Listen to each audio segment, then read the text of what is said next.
Oilers win 6-3 over the Pittsburgh Penguins. Play La Bamba, baby. Welcome to Oilers After Dark. My name is Matt. We have a up and down night. Started out with a goal by Hyman, followed by 3 goals by Pittsburgh, one of which was on a power play. Again, Oilers penalty kill. Shaky. Gotta improve. Followed by dramatic. Very, very dramatic. If you followed my stream tonight, was not happy with some of the reffing. Um, and it's not just tonight, it's a combination of previous games, previous years, on more than just McDavid. It's all the NHL superstars. And I think it's time that the league starts protecting all their superstar players, whether it be McDavid, Matthews, list goes on and on, Crosby, Ovechkin. Because what happened tonight could have been very bad. McDavid was taken out driving. I can't even say driving. He wasn't even driving the net. He was just taken out. And it's because earlier in the game, the refs were allowing Pittsburgh to take liberties with the slashes, the holds, the hooks. So eventually, that was going to happen.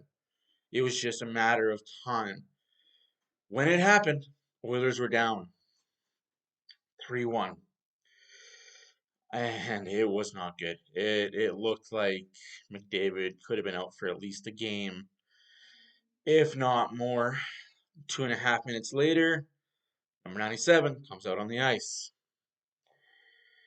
Oilers scored on the power play they got to make it 3-2, which gave them a ton of momentum. But without their leader, they knuckled up. They could have taken liberties, sure. I'll get into that a little bit later because I want to go through the goals. Power play goal for the Oilers, scored by Barry from Draisaitl and Hopkins. Yes, it was within a 3-2 game. Kane from Draisaitl. We're all tied up. We're living life. What a beautiful play by Draisaitl. Um, Continuing on, all this in the second period.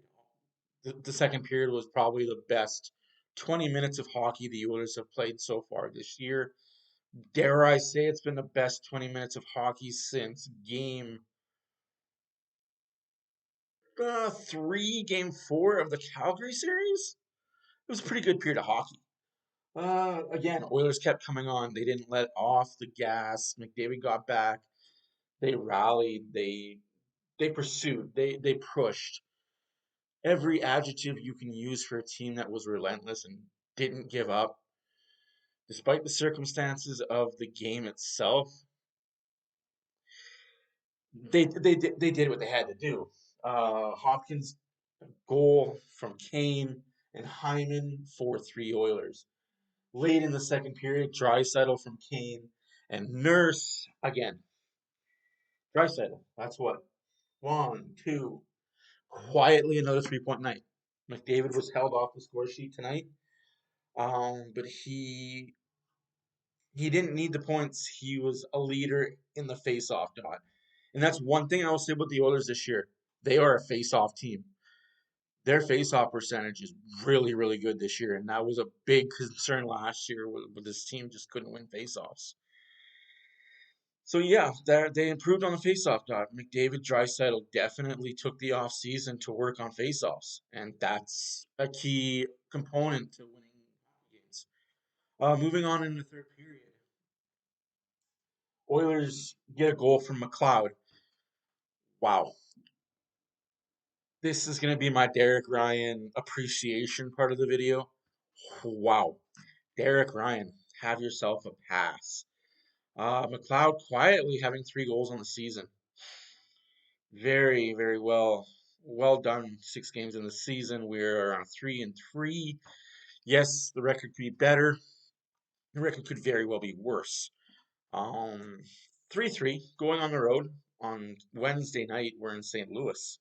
First road game of the season. Rematch of the 2-0 Snorefest that happened 2 nights ago. Well, 2 days ago, Saturday afternoon. So we're definitely looking for a little bit of payback redemption. Redemption game number one. The redemption game number two happens on Saturday Night Hockey, 8 p.m. in Calgary. That's going to be a big one. Oilers need to show up for that. Anyways, we're going to continue on with this game. I didn't like how the Penguins and Jari himself specifically. Like I know it was Petrie that caused McDavid to get hurt. It is what it is.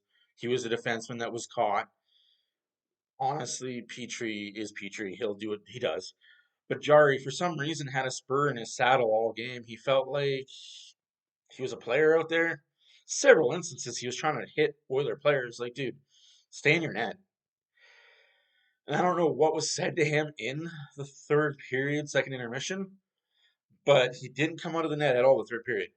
He was very scared that third period to even look at an Oiler, let alone try and knock him over again. Focus on stopping pucks, man. That's what you get paid for. Don't do the extracurricular push an Oiler. Like, what are you trying to prove? Like, you can't get punched in the face. Like, actually, one of the penalties that the Oilers scored on was the fact that he was interfering with an Oiler. Imagine that. No, they didn't score on that one because it was a penalty right away to Hyman that negated that power play, which I don't know how Penguins didn't get two calls on that, but I digress. It happens. Refs are not perfect. They get paid a lot of money to not be perfect. Yeah, Oilers win. We're on to St. Louis, first road trip of the season.